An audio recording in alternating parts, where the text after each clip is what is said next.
Well, once again, it's election season, and I know that you're out enjoying yourself on this Memorial Day weekend. So we want you to be safe and definitely take a load off. But we also know that we have an important election coming up. It's State of the Water. I'm your host, Eric Claville, and you're joining us for our 2025 Virginia Primary Election Series. As we mentioned before, we know that you are on Memorial Day weekend, and we're excited to have you listening in and tuning in.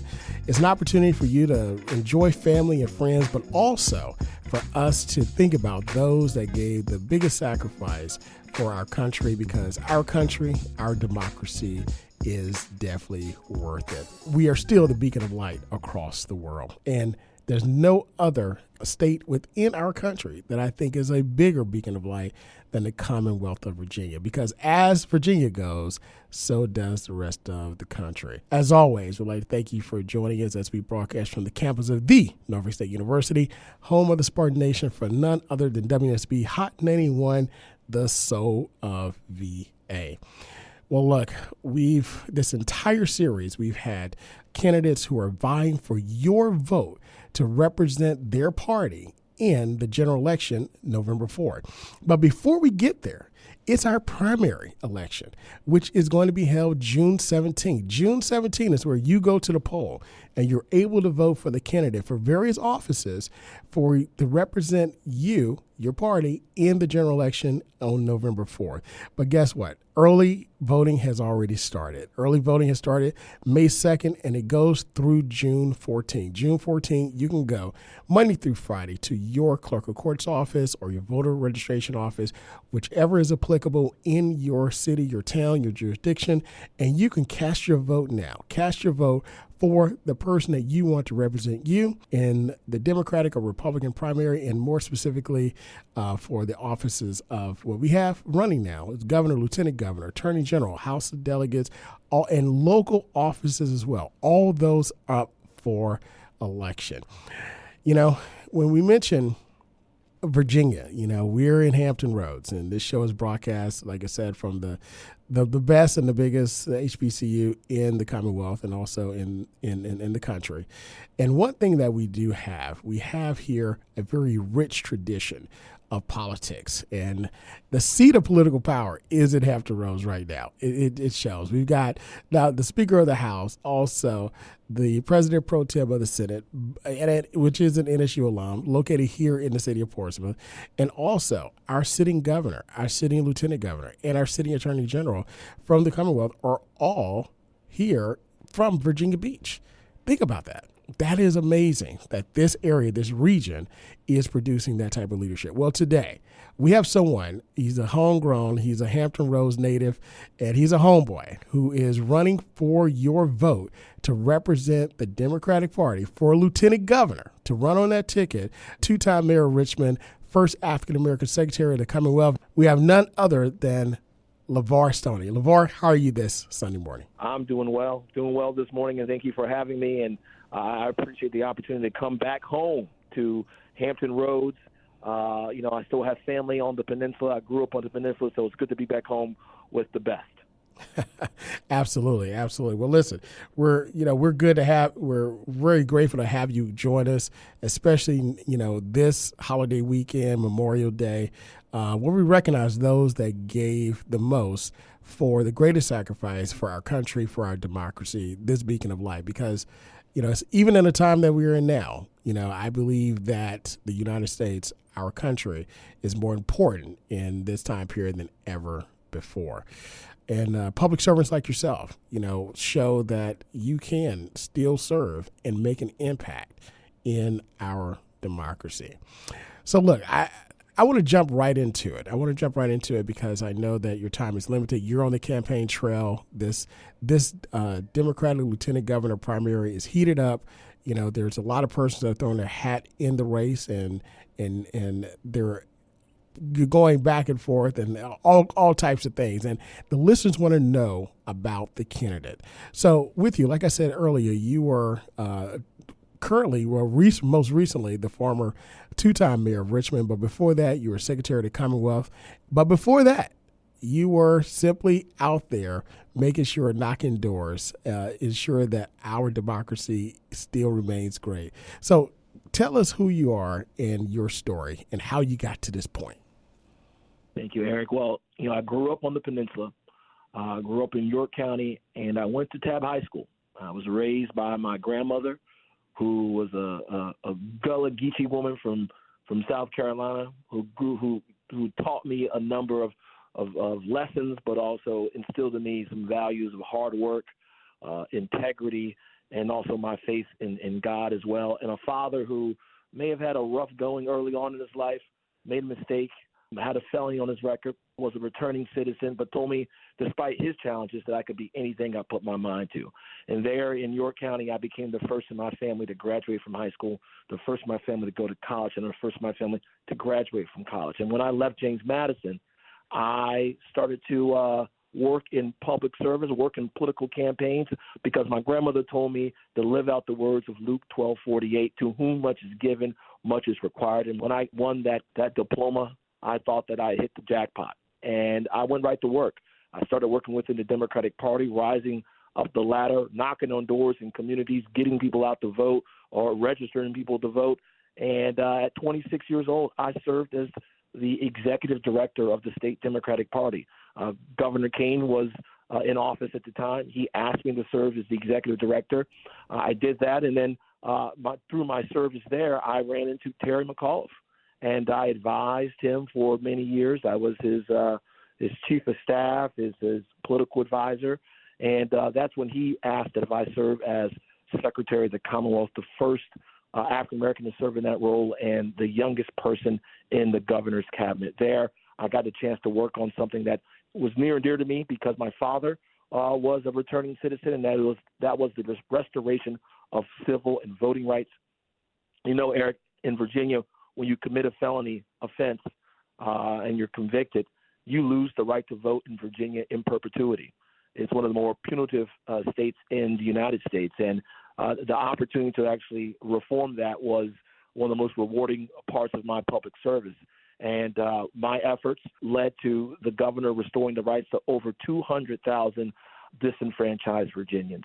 It's the most Virginians returned, the most people returned to the voting rolls more than any other state in this union. And then at 35 years old, I was told I needed to jump in the arena, which I already thought I was in, and I ran for the mayor of my current hometown, the city of Richmond, our capital city. I was the youngest person ever elected mayor of Richmond, and over the course of 8 years, we saw poverty. We reduced poverty by 33%. We increased funding for our schools by nearly 60%. We built new schools throughout the city, and well known for what I did in the summer of 2020 when I brought down every single Confederate monument in the former capital of the Confederacy. Wow. First of all, we're gonna touch base on a couple of those major accomplishments, and that is such a young age as well, because I want to point that out, is that as a young African-American male here in the Commonwealth of Virginia, you were able to accomplish so much in those very key positions. But I want to touch on the monuments for a moment. What a moment in history. What a moment in history where we saw, of course, during the Black Lives Matter movement, the murder of George Floyd, and people really spoke. And, of course, we saw the protests and the march in Charlottesville, the Tiki Torch march itself, and the people galvanized around change. And that change came straight to the city of Richmond, the capital of our Commonwealth, and really one of the most important cities in the United States of America outside of Washington, D.C. And you led that effort. Give us a little bit, of your recollection of how intense and just how important that moment was, not just for the city of Richmond, but the Commonwealth of Virginia and the United States. Well, you know what, Eric? I've always believed that sometimes, even though you would want to, you don't get to choose the moments. Sometimes the moments just choose you. And over the course of more than the last decade in my life in public service, I've had an opportunity to take on vestiges of Jim Crow Virginia. Number one was the Restoration of Rights when I was Secretary of the Commonwealth. That's an old vestige of Jim Crow that was set to disenfranchise black voters and ensure that, there was supremacy in Virginia government. And then number two, to take on the monuments that sort of, they rose about 100 plus years ago, a little bit early, a little bit more than 100 years ago, and it was after the end of the Civil War, and it become a part of like Richmond culture and lore, and it was known to be the third rail of Richmond politics. Don't talk about it, just let it be. And I was the person who initiated a discussion, a debate about what we should do with these monuments.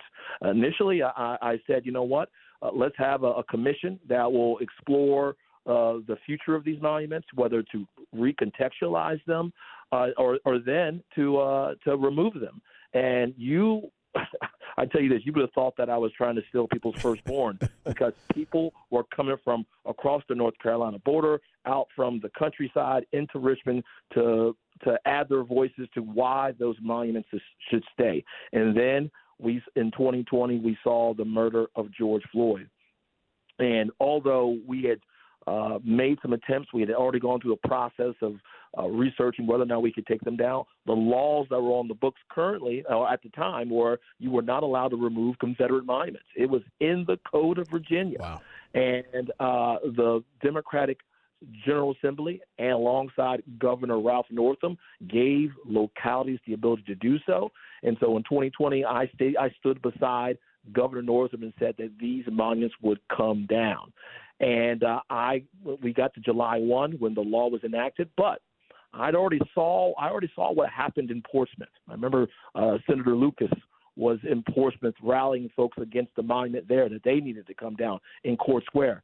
But also I recall that someone climbed one of those monuments and was, injured in the process and ended up in ICU. The monuments in Richmond, they are the granddaddy of them all, right? These monuments are 4 or 5 stories high. And there were people who were some successful in terms of the life-size monuments, but many were trying to pull these monuments down, which could have maimed or even killed people. And so I used my emergency powers to remove every monument on July 1. And there were some people, Eric, who said that the city had seen its best days, that the sun wouldn't come up again, that the city would fall into the earth. But the opposite happened. More people moved to Richmond. More people started to choose Richmond. More investment arrived in Richmond. And that's the sort of cultural shift that I think has changed the trajectory of Richmond for in the positive direction for generations to come.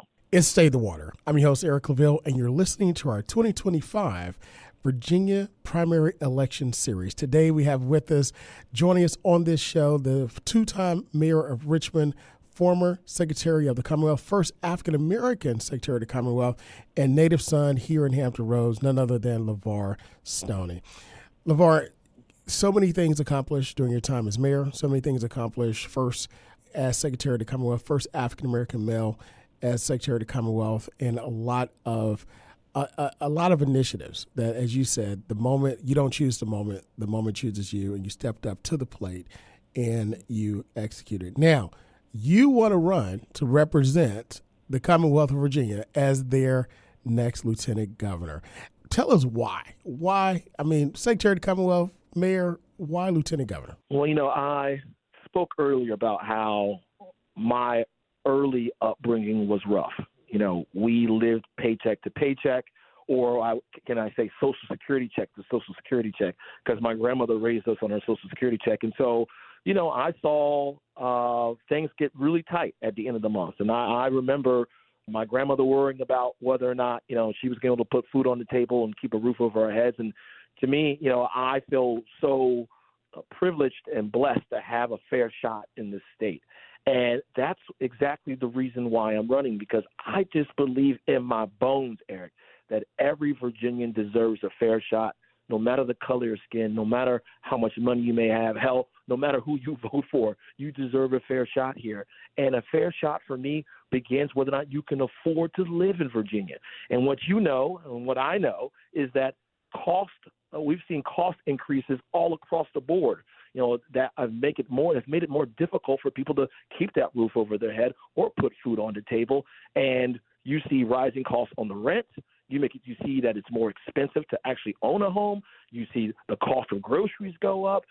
And when you are spending, there are 1 million renters in Virginia today, Eric, and more than half of them are spending more than a third of their annual income on housing costs. And when you're spending that much money on housing, you don't have enough money for daycare. You don't have enough money for to pay the bills. You don't have enough money for the niceties in life.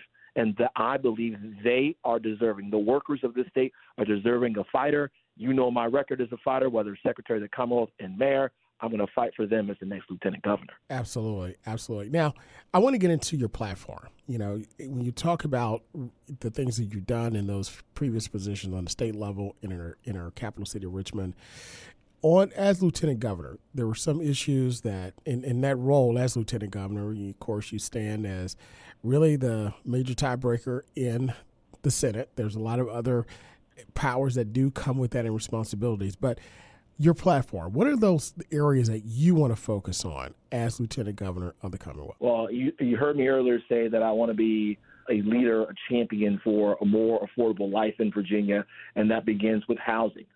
In Richmond, we were able to bring to market more than 9,000 homes, affordable homes. We did that by making a major investment, but also streamlining our permitting process and also removing the red tape to building more homes, accessory dwelling units, removing parking limits as well. We thought it would be – we know that there's a lot of demand out there for new homes, for affordable homes. We had to create the supply. So I'm a big believer that we need to create a more abundant supply of affordable homes here in the Commonwealth. I think Virginia, the Commonwealth, can lead on that by incentivizing localities like Norfolk and Portsmouth and Virginia Beach and others to adopt more pro-housing reforms at the local level, reform zoning so we can build more housing, create more supply, and bring the cost of housing down. I also believe that we can stop Wall Street, these major Wall Street private equity firms, from buying up single-family homes in neighborhoods after neighborhoods.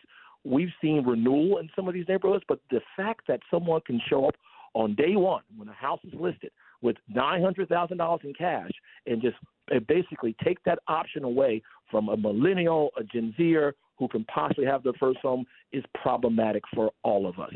And so I want to make sure that housing is abundant. Number two, public education.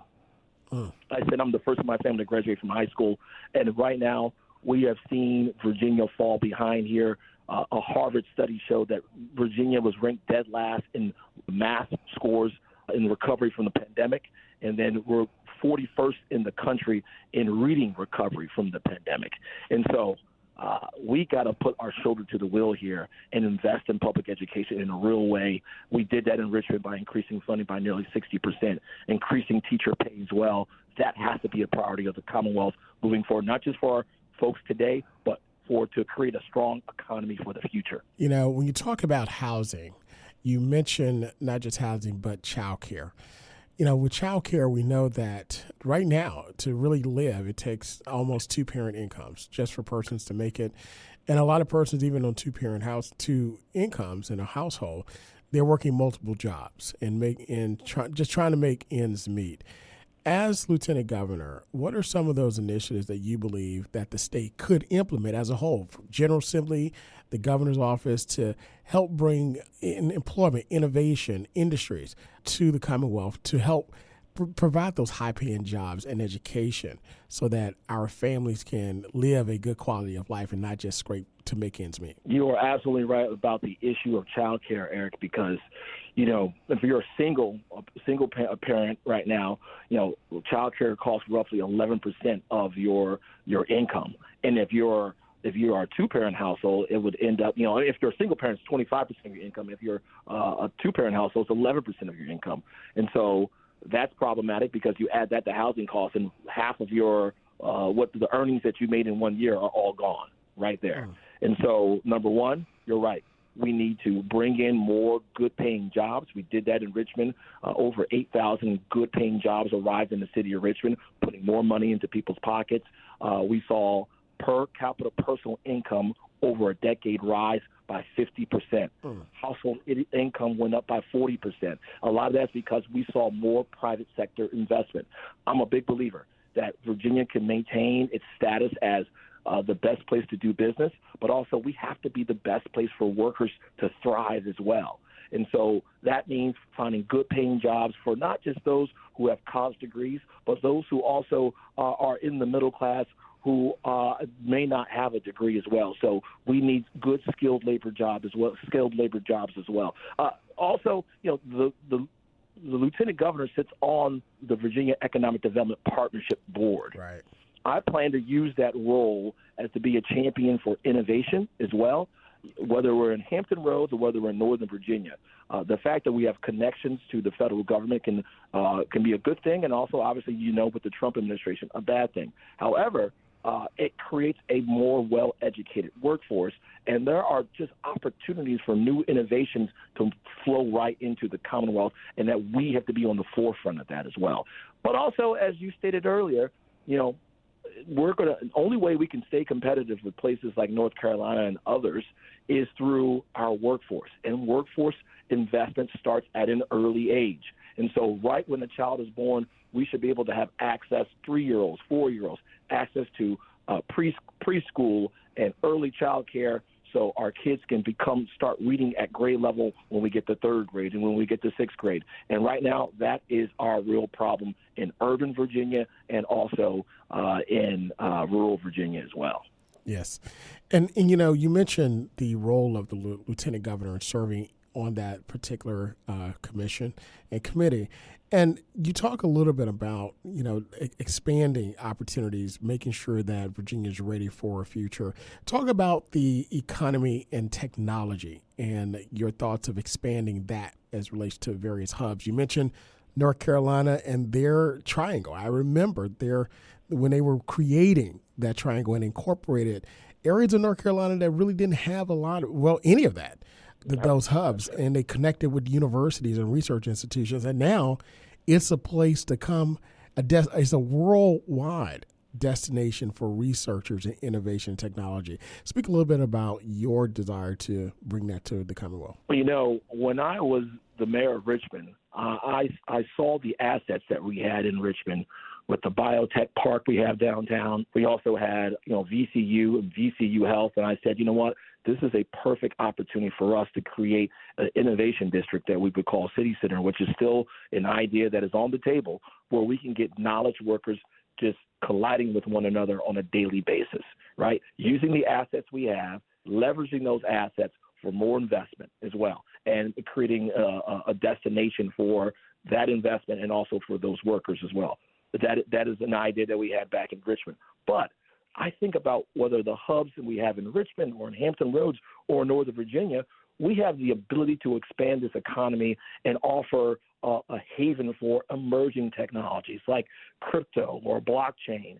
And I think with the potential for Washington to provide a regulatory framework, there's a possibility that we can see those investments made here in those industries. But also, I know that we have, even though it needs a regulatory marketplace, we got data centers, we got biomedicine, bioscience as well. There's so many opportunities available to the Commonwealth, but we just need someone who's willing to drive that.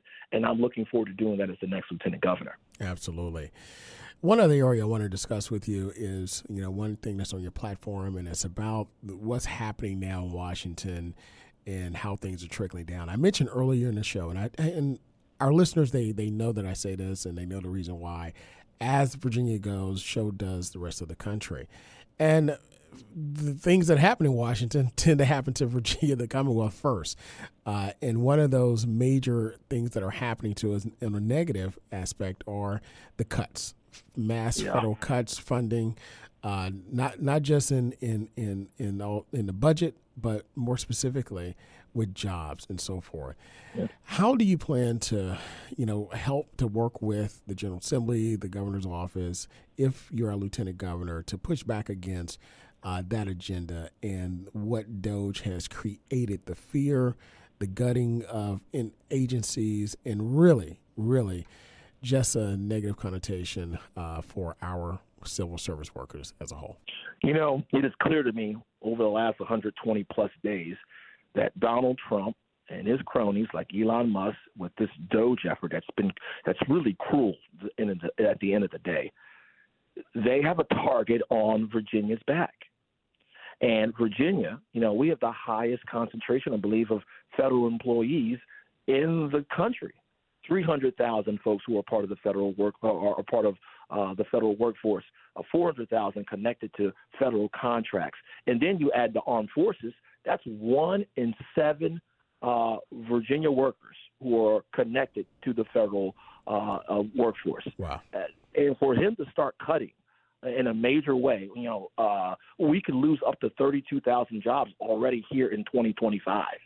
And I think what the Trump administration and the Republicans who enable them, like Glenn Youngkin and Winsome Sears, who are completely complicit in this, they don't recognize that this isn't just about a line item, right, to save money and give the top 1% here in America a tax cut. This is about people's lives. People's lives.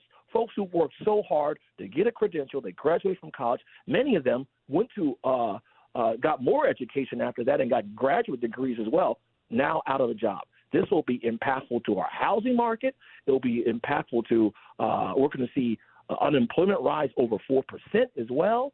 These are uncertain times. But my real problem with this is that the Republican leadership of the state has just sat by idly and just let it happen. I'm telling you today, Eric, and all those who are listening, that as Lieutenant Governor, I don't care what party you're from, whether you're a Democrat or a Republican, I'm going to stand up for Virginia jobs and Virginia workers, and we're not seeing that today. So for the next iteration of our government, led by Abigail Spanberger, we're going to do everything we can to hire that talent. You should be able to hire that talent within the state government, but also as a person who's led a local government, we're always in need of new public servants who bring the know-how and knowledge of being in government to the forefront. And so bringing those folks into the public sector should be our number one priority. And then number two, let's do everything we can to ensure that they don't fall through the cracks. We need a safety net for those workers so kids don't go unfed and people don't end up on the street. That's LeVar Stoney, two-time mayor of Richmond, first African-American Secretary of the Commonwealth, running for your vote to represent the Democratic Party as the lieutenant governor candidate in the November election, pushing back against Donald Trump's agenda, building a future ready for Virginia, protecting and expanding freedoms for all Virginians, and increasing abundance of affordable housing so that Virginians can live a great life in the great Commonwealth. In closing, tell us where our listeners can find out more about your campaign, get involved, and just one golden nugget for our listeners here on the college campus who are looking to make an impact in public service, and just something that you can give them to say, hey, I was in your spot, I did it, and you can too. Well, for those out there who haven't voted already, remember that voting, you can vote early now until about June 14th. June 17th is the primary election. I'm here to earn your support. You can check my website for my beliefs, my values at levarstoney.com. That's LEVARSTONEY.com. And for those young people who are considering a career in public service, let me tell you this. You want to be in the room where it happens, not on the sidelines. You want to be in the arena. I remind folks on a daily basis when I'm out on the trail that either you're at the table or you're on the menu. I'm sorry for using so many cliches, but it's real. It's real. And from a time I was a young man, some 20-some years ago, after graduating from James Madison, I wanted to be in the room where it happens, right? But also I wanted to make an impact. And I think over the course of the last 20-something years in Virginia politics, I've had an opportunity to make that impact. And, if you want to make an impact, if you want to change the way what you're seeing on CNN and MSNBC or seeing on your TikTok, then roll up your sleeves, go join a campaign, go join a legislative office, and you know what? Be a part of the impact. And make sure that you're safe and remain safe and sound on this Memorial Day weekend. And we'll make sure that you tune in every week to listen to Stay in the Water, where we bring movers, shakers, and policymakers to you to discuss issues important to the community. Until next time, be good, be great, God bless, and we'll see you next next week. Hi, I'm Carrie Washington, and you're listening to State of the Water with award-winning host Dr. Eric Clavel.